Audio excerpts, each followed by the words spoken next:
I could not be more excited to be telling you guys today's video is sponsored by EA. That's right. That's because Battlefield 2042 is upon us, ladies and gentlemen. It is finally here. I've been waiting so long to say that. They gave me, as well as many other creators, early access to play this game and capture some of the gameplay for you, which is where I got the content for you and how I'm sharing this for you at launch. So if you're hyped, give it a like. Let me know. I'm going to be streaming the heck out of this. I gotta say, this is one of the greatest perks of my job. Getting to play the games I love early. I'm hyped. Battlefield 2042 launches early access November 12th, 2021, which is today, and is out worldwide November 19th.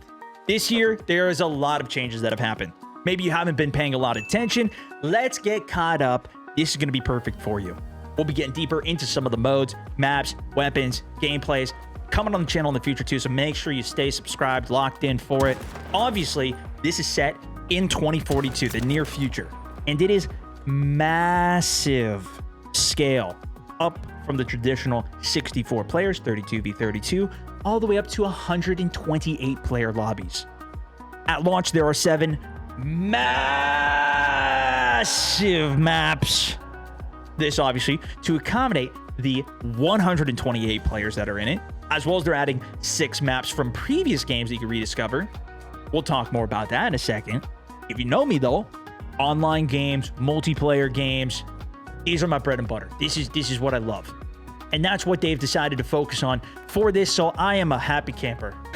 I might do a little bit camping here and there too, so don't judge me. I'm pretty good, but I'm not the best.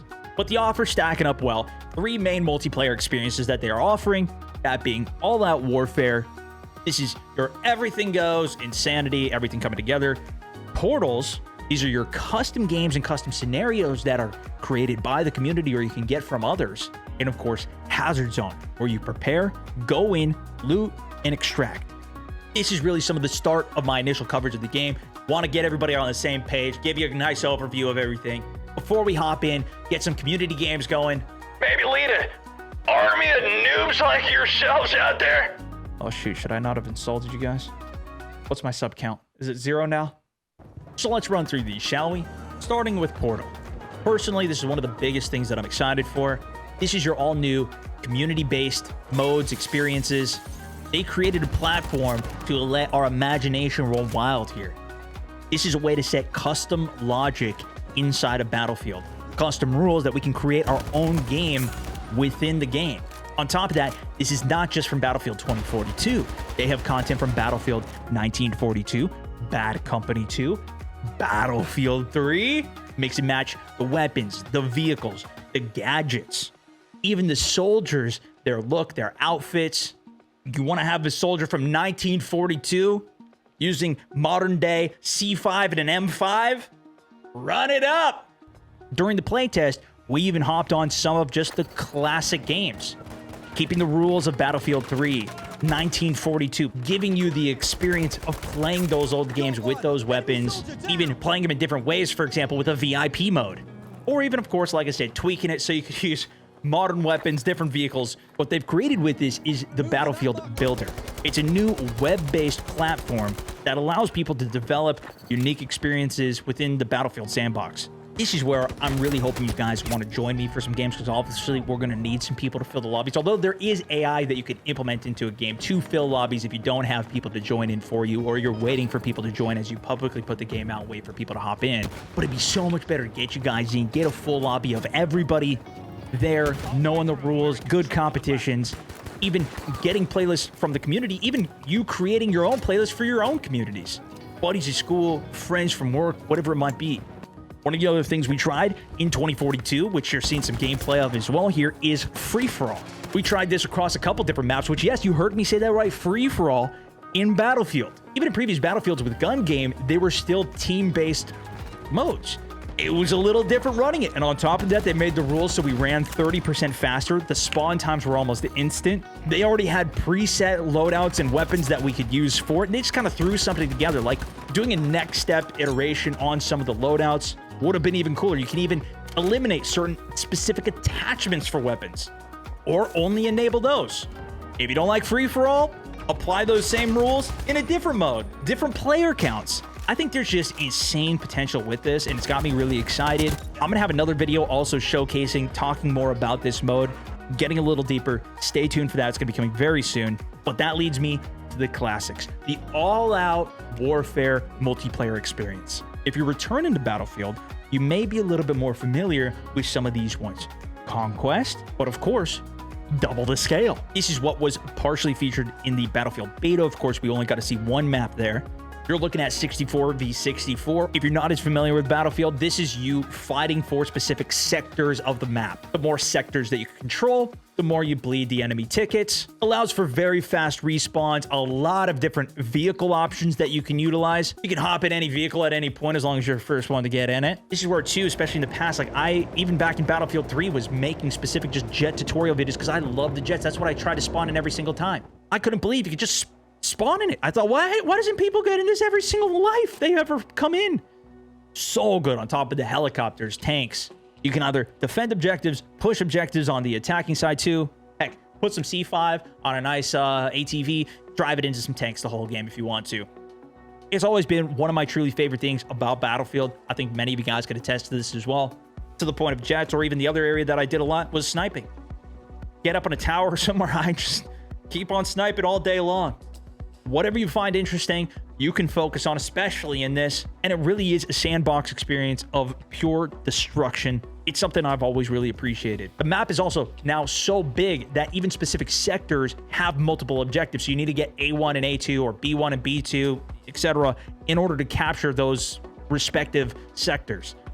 Breakthrough is the other mode within this that is your more classic attacker defender side. On the attacking side, you're pushing across the sectors, capturing 3 objectives in each of them to capture that sector and then push you on to the next one. Defense, obviously, you want to just stay in that one sector the whole time and end the game. Don't let them capture the sectors. Sometimes you got to change your loadout strategy at different sections of the map because this is a giant map that you're traversing. And something that I liked about it too is that it's not so linear. Even in the example that we had here, it kind of wrapped around the map and then back up top. This is where you can really make a lot of crazy plays too, because if you come in on flanks on people, get behind them, LMG, I mean, look at this, man. Some of the plays I was getting on this was just, it was ridiculous.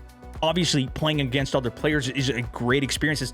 Like I said, I like to play online games a lot, but I think this is also going to be a really interesting way for people to learn FPS games because you can also go up against AI. You can even set up your own game modes, even to what I was talking about with Portal earlier. Go against all AI, really learn the mechanics, learn your aim, learn the process of it all. And I'm really hoping to see a whole new generation of people that get to enjoy FPS games, but in particular Battlefield, in a whole new way over the coming years through this.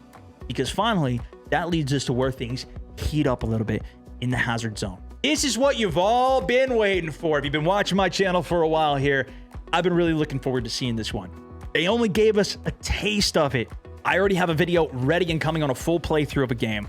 And of course, we're going to be hopping in on some more to give it some more robust testing, map tries, and experience what the progression of this thing is like. But Hazard Zone is our intense squad-based survival mode. One life, or as some might say, YOLO, Yankee Oscar, Lima Oscar.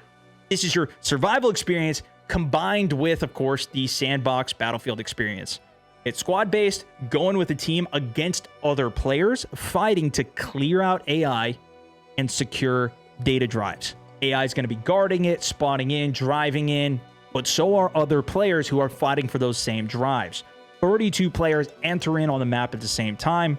Way more AI all over the place with that. And of all those teams, only 2 are going to extract at 2 different points of the map. One at the middle of the map, so if you want to try and get out of there early, once you get some early drives, make a beeline, go for exit, or continue to pick up more drives and try and risk it for that final extraction at the end.